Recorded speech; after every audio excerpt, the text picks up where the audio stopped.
June 25th, 2009, Michael Jackson is dead. The king of pop who sold more than 400 million records, who built Neverland, who owned half the Sony ATV catalog, died $500 million in debt. He had a will, he had a trust, and his family has been in probate court for 17 years, with his own daughter in court just the other day. This is how the most famous estate in American history became the most cautionary tale in American legal history. Very good. Thank you. Good job, Alexis. So this is exciting. Little crime going on. Yep. Little intense. Very much so. And then we talk about somebody very special in our lives. Yeah. Who really is sorely missed. Sorely. June 25th, 2009. Before I tell you where I was that day, I need to tell you where I came from. I grew up around Michael Jackson. As a child growing up in Hollywood in the 80s, I was on the set of Hollywood Center Studios on Las Palmas and Hollywood Boulevard, back when it was known as Studio Center Studios. Michael Jackson was a part of that world, not as a distant celebrity I watched on television, as a presence, a reality, the same zip code as my childhood. I remember when he caught fire filming the Pepsi commercial in 1984. I remember the Elephant Man's bones, his attempt to purchase the remains of Joseph Merrick, which became one of the defining stories of his public eccentricity. I remember the hyperbaric chamber, the glove, all of it, because Hollywood in the 80s was a small world, and Michael Jackson was at the center of it. I tell you this because this episode is not research for me, it's memory. I remember exactly where I was that day. I remember exactly what I was doing. I remember the phone call, because June 25th, 2009 was not just the day the world lost Michael Jackson. It was the day after I met the man who would become the love of my life. His name was Christopher Nassif, and he was not just someone who worked in Hollywood. He was one of the architects of it. In 1983, fresh out of USC, Chris founded C&A and Associates at the age of 22. He became the youngest person in history to establish a top-tier talent agency. While most people his age were still figuring out their careers, Chris was already negotiating deals that shaped the industry. He built C&A to top 10 agency status while still in his 20s. In 2000, he merged C&A with Premier Artist Talent Agency to form Diverse Talent Group, DTG, which became one of the top agencies worldwide. His client list tells you everything about who he was. Luke Perry, Chris negotiated his Beverly Hills 90210 deal. Austin Butler, Chrissy Metz, James Vanderbeek, Ricky Martin, Sofia Vergara. These were not accidents. These were careers that Chris saw coming before the rest of the industry did.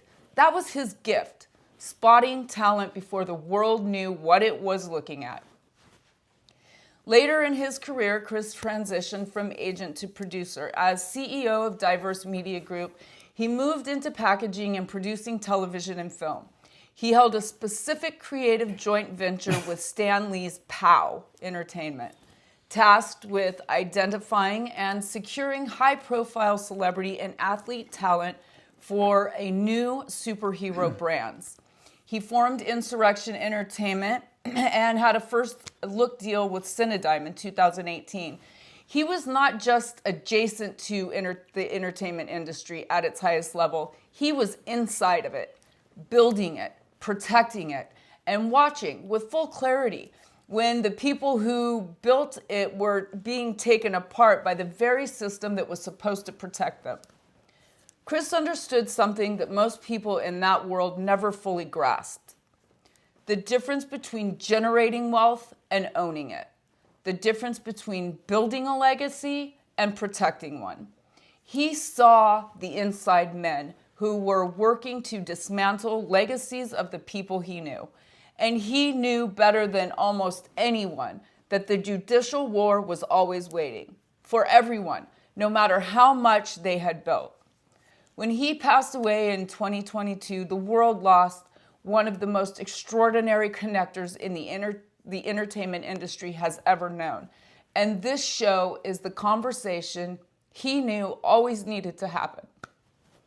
He grew up in Los Feliz in Hollywood. He knew the world that Michael Jackson moved through, not from the outside looking in, but as someone who built that world alongside the people who defined it. When he called me that morning, June 25th, Michael Jackson was all anyone was talking about. And Chris and I talked about him for hours. We didn't separate until the day I lost him in 2022 when he passed away in my arms. Through Chris, I also met Aphrodite Jones, the true crime journalist and documentary filmmaker who was deep in the Michael Jackson world at that time. Aphrodite was working on a documentary examining the case from a perspective the mainstream media had not fully presented. Chris was connected to her work, and so through this one extraordinary moment in time, the death of Michael Jackson, I found myself at the intersection of a love story, a true crime investigation, a documentary, and a legal battle that is still playing out in Los Angeles courtrooms today. 17 years later. I have thought about this many times. The fact that the day Michael Jackson died was the day my life with Chris truly began. I have always said that Michael Jackson brought us together. And so this episode, this case, is not abstract for me. It is not just a legal story. It is a story woven into the most significant relationship of my life. And what happened to Michael Jackson's estate? What is still happening in a Los Angeles courtroom right now, today, in 2026, is the most important warning I can give to every woman listening to this show. Michael Jackson died with a will. He died with a trust. He was represented by some of the most sophisticated entertainment attorneys in the world. He had accountants, business managers, and advisors surrounding him for his entire adult life. And his family has been in probate court for 17 years. 17 years. His daughter was in court this week. This is the episode where we explain exactly how that happened and exactly what it means for you. I'm Alexis Nassif, and in 45 years of California real estate and estate work, I have watched families lose what they built because they made the same mistake Michael Jackson made. The mistake is not having a trust. The mistake is not funding it. It's an empty thing. I am Natalie Francine. This is Wealth, War, and Real Estate, Estate Interrupted, a special series on celebrity estates gone wrong and what every case teaches us about our own. This For women, by women. And men too. I always have to say that. Include the men because they can learn something Oh, from yeah, it as always. well, right? For sure. So Chris was my brother also. Oh, Chris was your brother, Alexis Nassif. That's right, Chris Nassif. He was one of the most talented men that I know. He was dynamic. He was absolutely dynamic. He was putting deals together before he was even...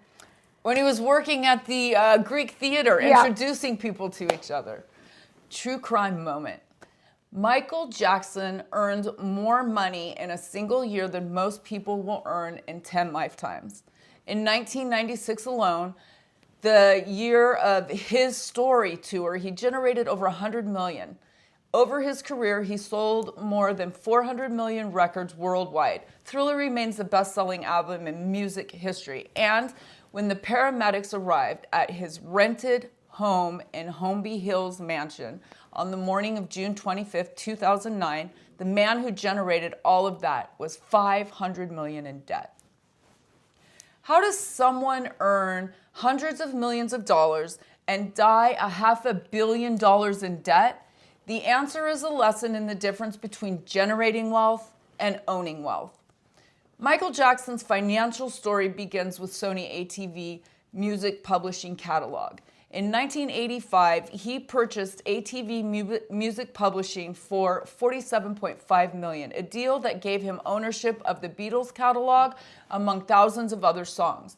That single acquisition became the most valuable asset he owned, worth hundreds of millions by the time of his death. But Jackson had borrowed heavily against that catalog. He had a line of credit with Bank of America secured by his share of the Sony ATV catalog. He had loans from Sony. He had personal debt from the costs of operating Neverland, which ran an estimated $5 million per year, from the cost of his lifestyle, his legal battles, and his business venture. The Neverland Ranch alone tells the whole story. A 2,700-acre estate with a private zoo, an amusement park, a movie theater, and a full staff. It cost more to operate than most small countries spent in infrastructure, and it was mortgaged to the hilt. When he died, the assets were extraordinary. The Sony ATV catalog, the My Jack music catalog containing his own compositions, the Neverland property, hundreds of millions in intellectual property, but the liabilities were equally extraordinary.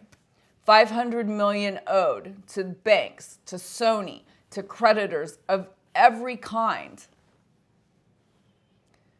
True crime moment. The executors of Michael Jackson's estate, John Branca and John McClain, inherited what can only be described as a financial disaster wrapped in a cultural treasure. $500 million in debt, assets that could not be liquidated without destroying the very value that made them worth holding. And a family, a mother, children, siblings, waiting to understand what any of it meant for them.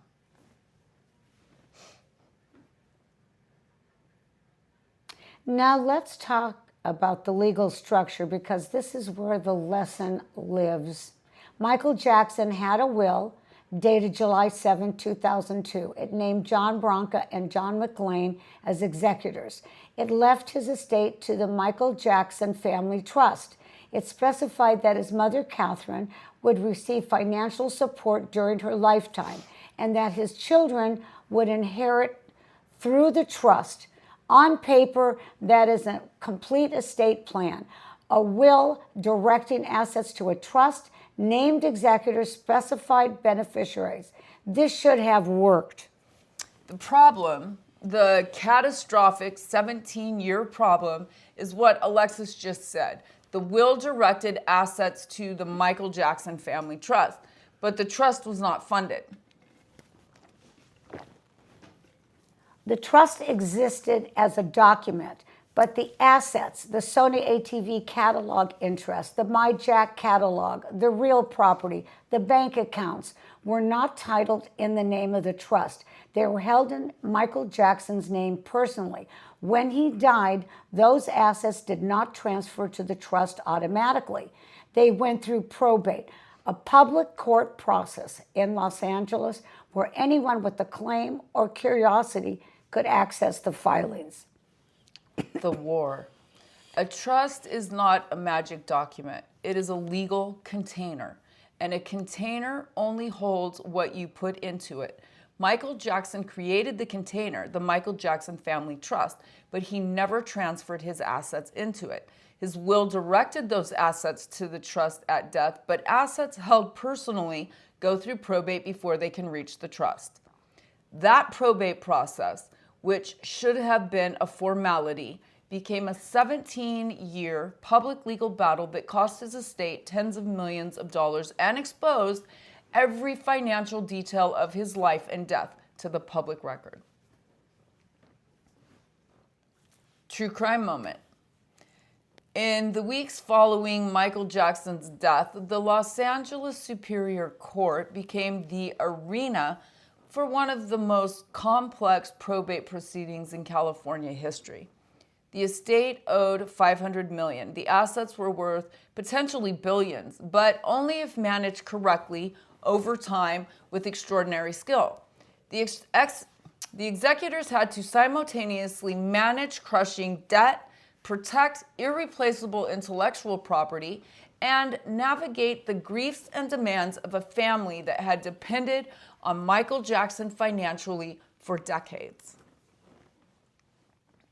The first battle was the will itself. Katherine Jackson, Michael's mother, challenged the validity of the will initially. She claimed she had no knowledge of it and questioned whether it was properly executed. That challenge was ultimately unsuccessful. The will was admitted to probate, but it was the beginning of a pattern that defined this estate for 17 years. Every major decision made by the executors has been challenged. Every accounting has been disputed. Every significant transaction has generated a legal response from some member of that family. And here is what Alexis and I need you to understand about why this matters beyond celebrity gossip. The legal fees in this estate are staggering. The executors have received, by Paris Jackson's own court filings, over $148 million in compensation since Michael's death. Law firms have received millions in fees. The estate has spent millions fighting challenges from family members and millions more defending intellectual property from every direction. That is money that should have gone to his children. That is money that the unfunded trust made available to be consumed by the process. I like our new cards, by the way. I do too. They're great. It's got a True little crime moment. Yeah, exactly. Here is the part of the Michael Jackson story that nobody tells completely. Despite 17 years of chaos, despite the debt, despite the family battles, despite the legal costs, the executors have done something extraordinary. They have transformed a $500 million liability into a $3 billion enterprise. The Sony ATV catalog later sold to Sony for $750. The Broadway musical MJ, the Las Vegas residency deals, the licensing empire, the biopic releasing next month. By any financial measure, the Michael Jackson estate is one of the most successfully managed celebrity estates in history. Which makes the ongoing litigation even more instructive, because here is the question that every estate battle eventually asks. If the executors have done their job this well, why is the family still fighting? The answer is transparency. The answer is communication. The answer is that a trust, properly funded and properly administered, creates a framework for accountability that probate proceedings does not. Paris Jackson has not been asking for the money to stop. She has not been asking for the accounting. She wants to see where the money has gone. That is not an unreasonable request from a beneficiary of an estate that has earned $3 billion in her name. And on March 24th, 2026, a couple of weeks ago, a Los Angeles judge ruled in her favor. The estate must disclose 4 years of financial documents from 2022 to 25. Paris Jackson won the right to see where the money went 17 years after her father died. She is now 27 years old. She has spent more than half of her life in family defined by a legal battle. The war. The Michael Jackson estate teaches two lessons simultaneously. First, the unfunded trust is a catastrophic mistake that turns a private family matter into a 17-year public court proceeding. Second, even an extraordinarily well-managed estate, one that generates $3 billion, cannot escape the consequences of the original structural failure. The process created by the unfunded trust has consumed tens of millions of dollars, exposed every detail of the family's finances, and placed Michael Jackson's own daughter in an adversarial position with the people managing her inheritance. A funded trust does not prevent all conflict, but it prevents this kind of conflict. I do love the cards. And they have a QR code in the back, which is really good. Yeah, so we can be found anywhere. Absolutely. Scan it. We have to make sure they work, though. I made sure they work. Let me be specific about what went wrong, because specific is what protects you. Failure 1. The trust was not funded. The most important action in any trust-based estate plan is transferring your assets into the trust, not creating the document. Transferring the assets. Michael Jackson's trust existed, his assets did not. Failure 2, no ongoing estate plan maintenance. An estate plan is not a one-time document. It requires ongoing attention as assets change, as debt is acquired, as new intellectual property is created, as the financial picture shifts. The trust structure must be updated. Jackson's financial picture changed dramatically in the years before his death. The trust structure did not keep pace. Failure 3, no transparency framework for the family. The executors had extraordinary authority. The family had no established mechanism for accountability. A properly structured trust includes provisions for regular accounting to beneficiaries, not because the executors are presumed to be dishonest, but because transparency prevents the suspicion that breeds litigation. Failure 4, no family communication. Michael Jackson's estate plan, whatever its legal structure, was not communicated to his family while he was alive. His mother didn't know the details of the will. His children were too young to understand. There was no family meeting, no legacy letter, no framework for how the family would navigate the financial reality of his estate. Every one of these failures is preventable. Every single one of them. It's true. The actions that would have changed everything for the Jackson family, and that will change everything for yours.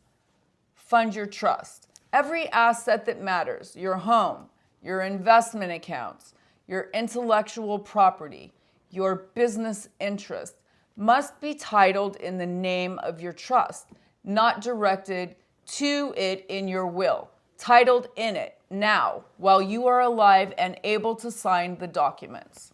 Review your trust annually, every year. Sit down with your estate planning attorney and review what you own, whether it is in the trust. Every new asset, every significant change, annual review is not excessive. It is just the minimum. Build the accountability framework in.